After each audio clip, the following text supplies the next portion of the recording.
He is walking the Appian Way. The road is paved with stones that have been under the feet of soldiers, merchants, and emperors for 300 years. It is the spine of the Roman Empire, and it leads, eventually, inevitably, to the city that controls the world.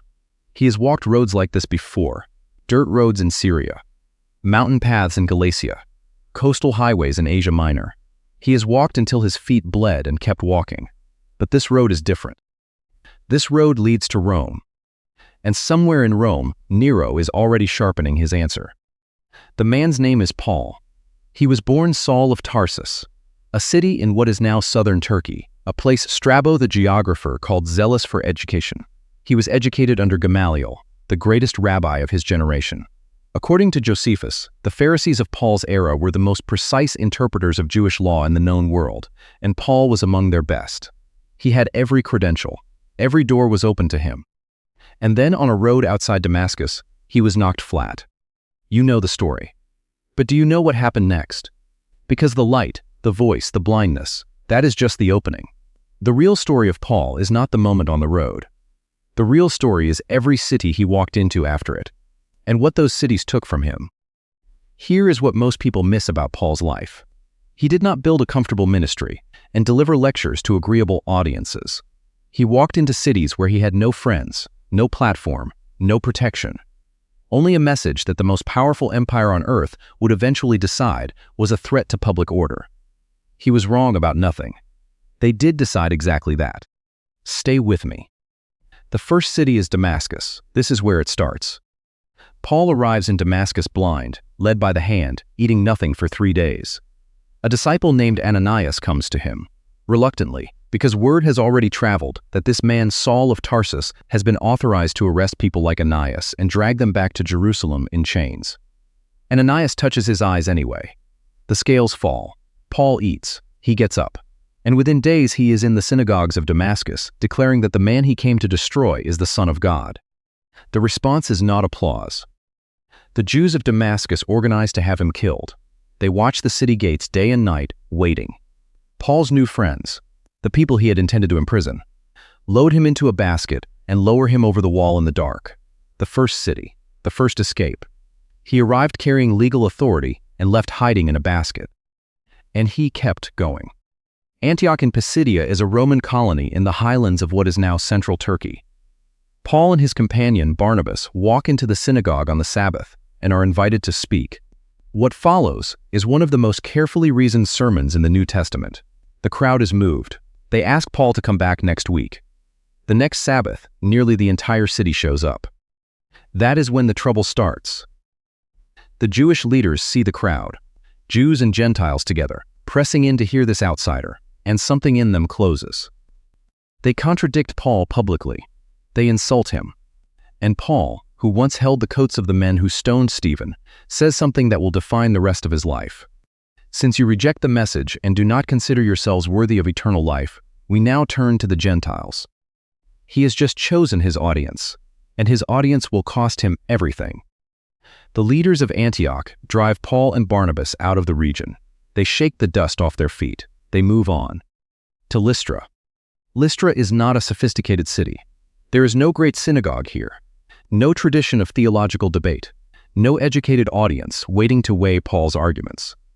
Lystra is a Roman colony in the rough highlands of Galatia, a place where the old gods still have strong roots. And the people still tell the story of how Zeus and Hermes once walked into their valley disguised as mortals. You need to understand that story to understand what happens next. Paul heals a man in Lystra, a man who has been lame from birth, who has never walked a single day of his life. Stands up and walks, and the crowd goes from curious to electric in about 10 seconds. They start shouting in the Lycaonian dialect that Paul and Barnabas cannot immediately understand. By the time a translator catches up, the priests of Zeus are already leading oxen decorated with garlands toward the city gates. They think Paul and Barnabas are gods. Barnabas they call Zeus. Paul they call Hermes, the messenger, because he is the one doing the talking. Paul tears his clothes when he understands what is happening. He runs into the crowd. "We are only human beings like you," he says. He can barely stop them from offering the sacrifice. And then the men from Antioch arrive. The same men who drove Paul out of Antioch in Pisidia have followed him 150 miles through mountain roads, because they are not finished with him.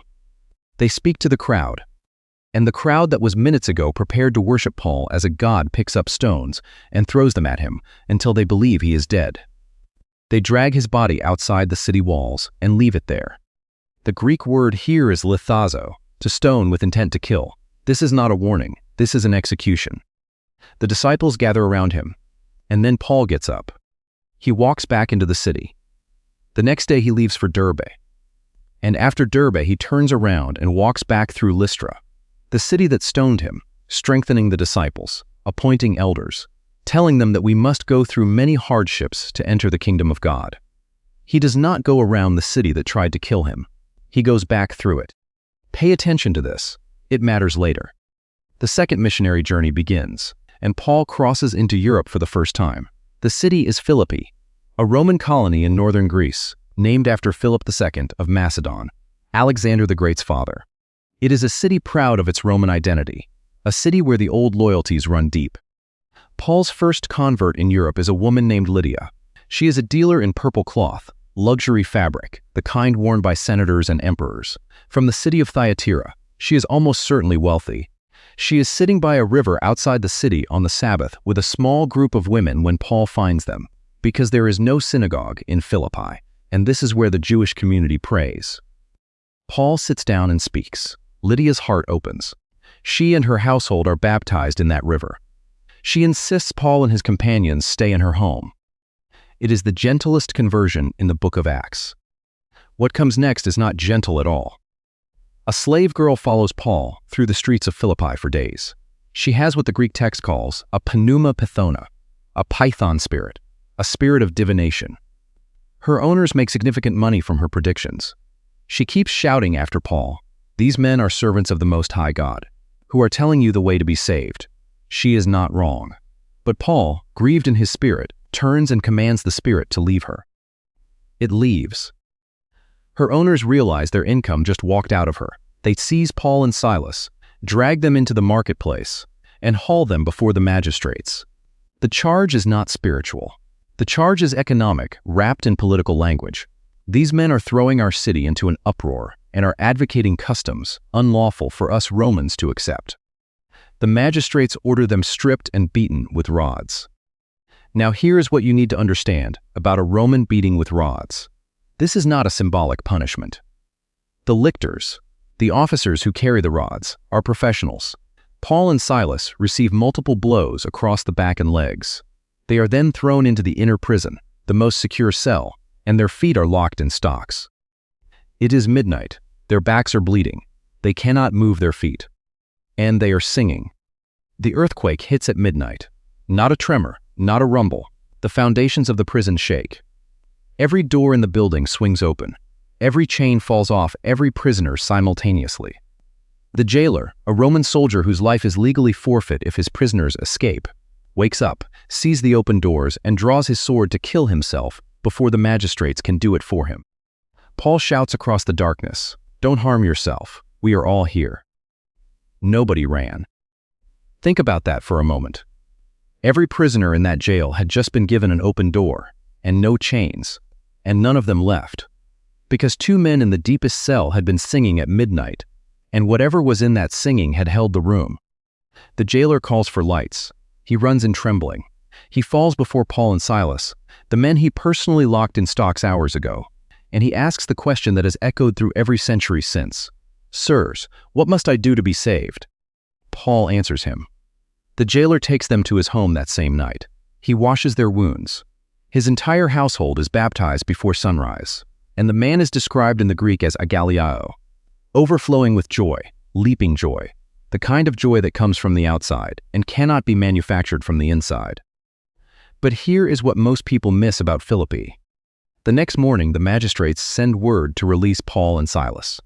And Paul, who has said nothing about this until now, says, "They beat us publicly without a trial, even though we are Roman citizens, and threw us into prison. And now do they want to get rid of us quietly? No. Let them come themselves and escort us out." Roman citizenship was one of the most protected legal statuses in the ancient world. To beat a Roman citizen without trial was a serious crime. Paul knew this when they were beating him. He said nothing. He let it happen. He took the full cost of the beating. And then, the next morning, he used his legal status not to protect himself, but to protect the young church he was leaving behind. If the magistrates had to escort Paul out publicly, they could not later quietly persecute the believers in Lydia's house. He absorbed the cost so others would not have to. They leave Philippi and walk the Egnatian Way, the great Roman highway that crosses northern Greece, to Thessalonica. It is roughly 100 miles on foot. Thessalonica is a major port city, the capital of the Roman province of Macedonia, and it has a synagogue. Paul reasons there for 3 Sabbaths. A significant number of people believe: Jews, God-fearing Greeks, and a considerable number of prominent women. The opposition forms fast. The Jews who reject Paul's message recruit troublemakers from the marketplace, form a mob, and attack the house of a man named Jason, where Paul is staying. When they cannot find Paul, they drag Jason himself before the city authorities and accuse him with words carefully chosen to sound like treason. These men who have turned the world upside down have come here also, and Jason has welcomed them. They are all defying Caesar's decrees, saying that there is another king, one called Jesus. Another king, in a Roman city. That is not a theological argument. That is a capital charge. The believers send Paul away by night. Corinth is the kind of city that chews people up and considers it a cultural experience. It is the largest city in Greece, a crossroads of east and west, famous for its wealth, its commerce, and a level of moral permissiveness that made it a verb in the ancient world. To Corinthianize meant to live without restraint. Paul arrives there alone, after being separated from Silas and Timothy. After Athens received his sermon with polite intellectual indifference, and the text says something quietly devastating. He was afraid. The Greek is an astheneia kai en phobo, kai en tremo, in weakness and in fear and in much trembling. This is not rhetorical humility. This is a man at the edge of himself. He has been driven out of city after city. He is alone in one of the most hostile moral environments in the Roman world, and he is afraid. He finds a Jewish couple, Priscilla and Aquila, tent makers like himself, recently expelled from Rome under Claudius's edict against Jews. They take him in. He works with his hands in their shop by day and preaches in the synagogue on the Sabbath. He stays 18 months. He plants a church that will need 2 long letters to keep from destroying itself. And then he is dragged before Gallio, the Roman proconsul of Achaia. The charge is the same charge, dressed in new clothes. Paul is persuading people to worship God in ways contrary to Roman law. Gallio listens to the accusation and waves it away before Paul can even speak. If you Jews were making a complaint about some misdemeanor or serious crime, it would be reasonable for me to listen to you.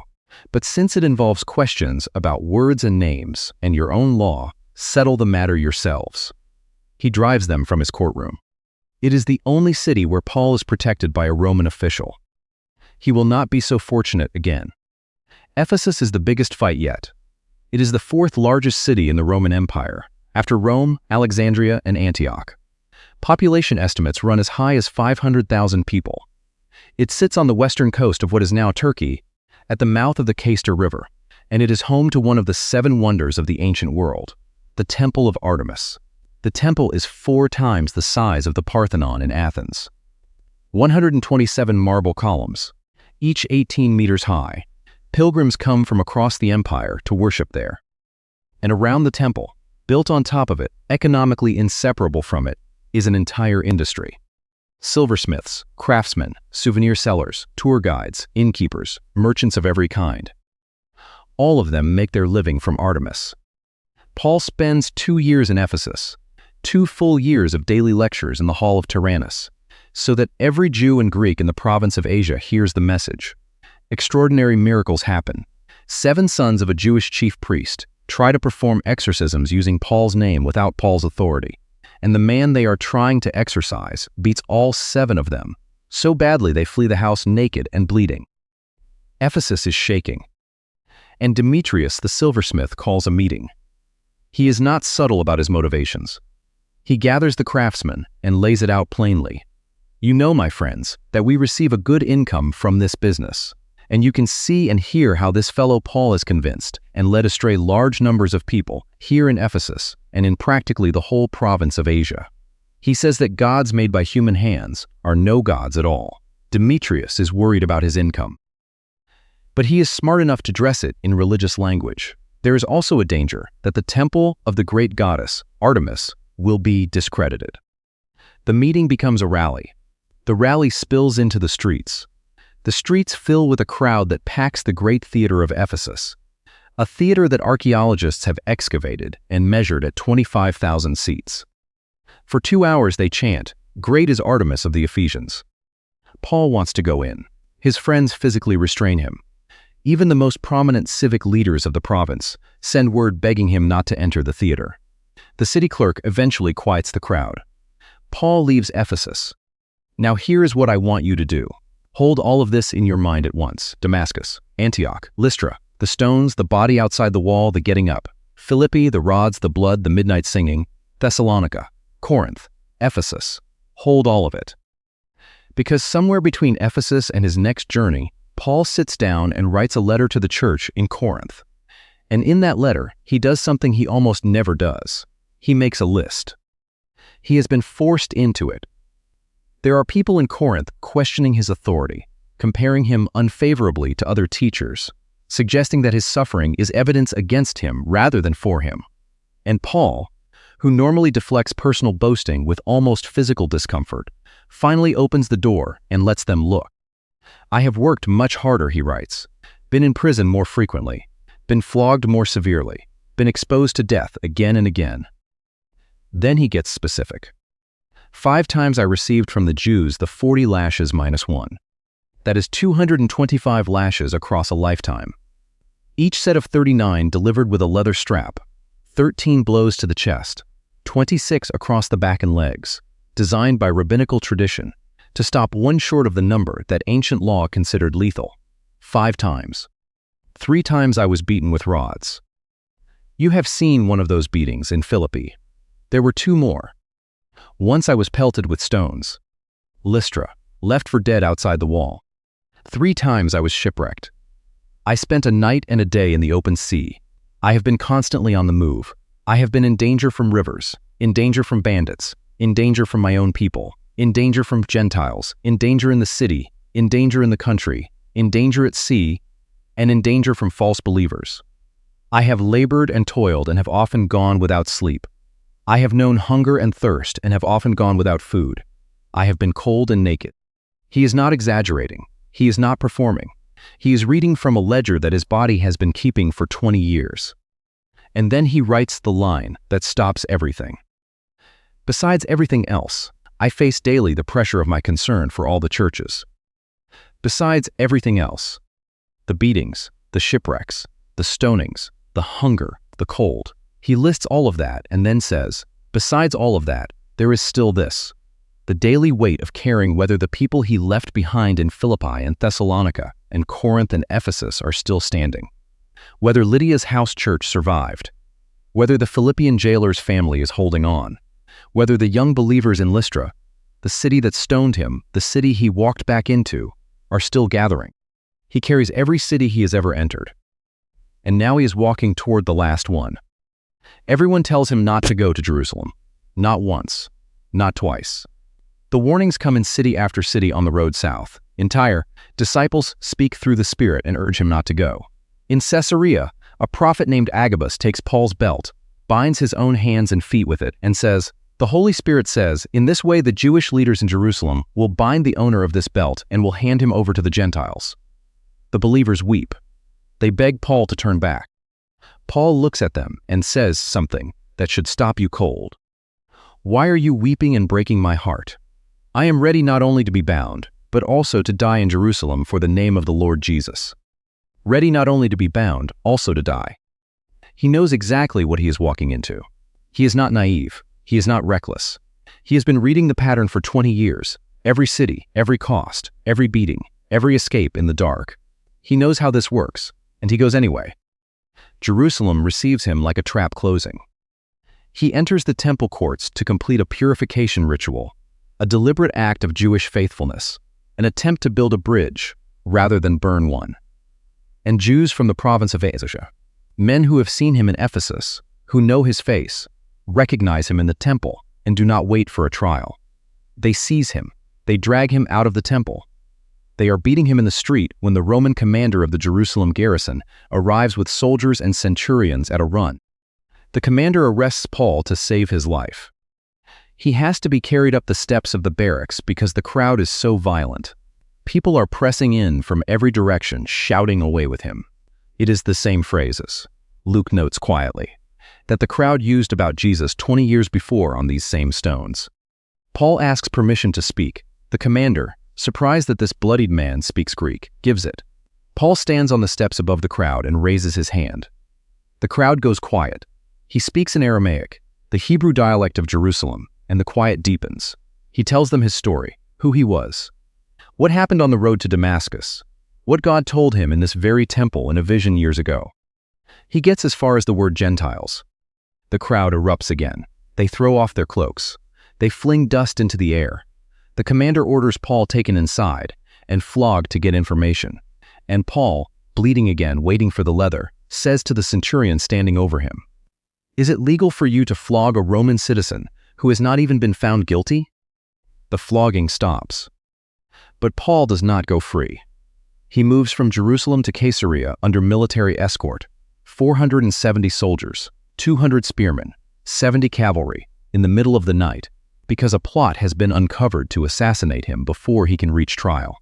He spends 2 years in Caesarea under house arrest, while the Roman governors Felix and Festus delay his case, waiting for bribes that Paul will not pay, unwilling to release a man they know is innocent. Finally, Paul does what only a Roman citizen can do. He appeals to Caesar. And so they put him on a ship. The voyage to Rome is its own catastrophe, a storm that lasts 14 days, a shipwreck on the island of Malta, a viper that fastens onto Paul's hand while he is gathering firewood on the beach, and which he shakes into the fire as casually as a man brushing away a fly. He arrives in Rome in chains. And here is what happens in Rome that you need to hold on to. People come to him. He cannot go to the synagogues, cannot walk the streets, cannot enter the great public spaces of the capital of the world. He is under house arrest, a soldier chained to his wrist at all hours.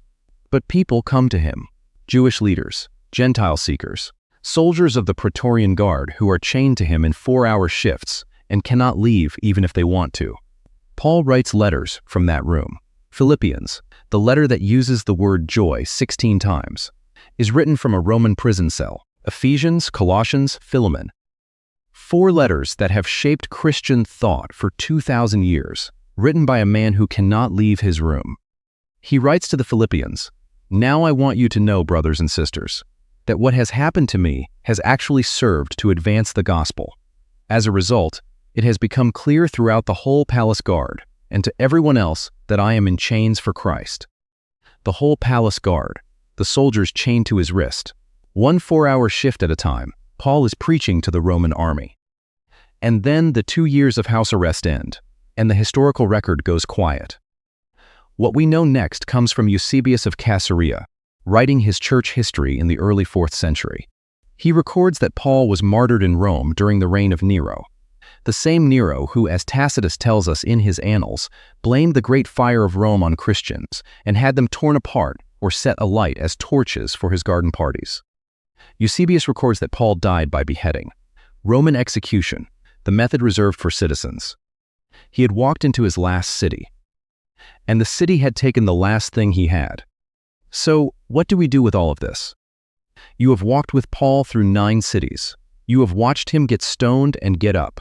You have heard him singing at midnight with blood on his back. You have seen him walk back through the city that tried to kill him, and stand on the steps of a barracks above a crowd calling for his death, and shake a viper into a fire on a beach, and write about joy from inside a Roman prison. You have watched him absorb cost after cost after cost, and keep walking. Here is what I take from his life. 3 things. The first is this. Paul never confused comfort with calling. Every city he entered, he knew the pattern. He had read it in his own body. 225 lashes, 3 stonings, 3 shipwrecks. He was not surprised by suffering. He had simply decided that suffering was not a reason to stop. You will face moments when the cost of obedience becomes visible and specific and personal. The question Paul answers for you is not whether the cost is real. It is. The question is whether what you are carrying is worth it. He believed it was, with everything he had. The second thing. Paul's greatest work was done in confinement. The letters that have shaped 2,000 years of Christian thought were not written from a platform or a podium. They were written from a prison cell with a soldier's chain on his wrist. When the city closed every door, he wrote through the walls. If you are in a season where every zone seems blocked, where the thing you were built to do feels locked behind circumstances you cannot change, pay attention to what Paul did in that room. He did not wait for the chains to come off. He worked inside them. And the third thing, the last thing, the one that matters most. Paul counted the cost and called it light. Not because it was small. You have heard the list. 5 beatings, 3 shipwrecks, a night adrift in open water, hunger, cold, the daily weight of every church he had ever planted pressing on his chest while he sat in a Roman cell. He knew exactly what it had cost. He wrote it down himself so you would know. And then he wrote this, in that same letter, to the same church in Corinth.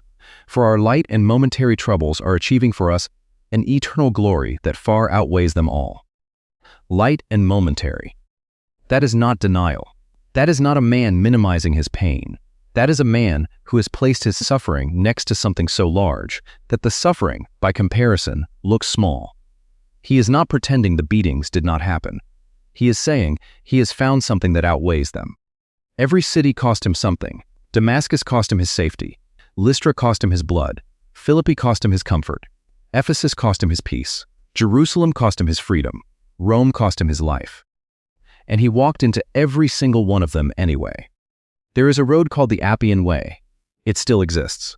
You can walk it today, the same stones, the same path that leads into Rome.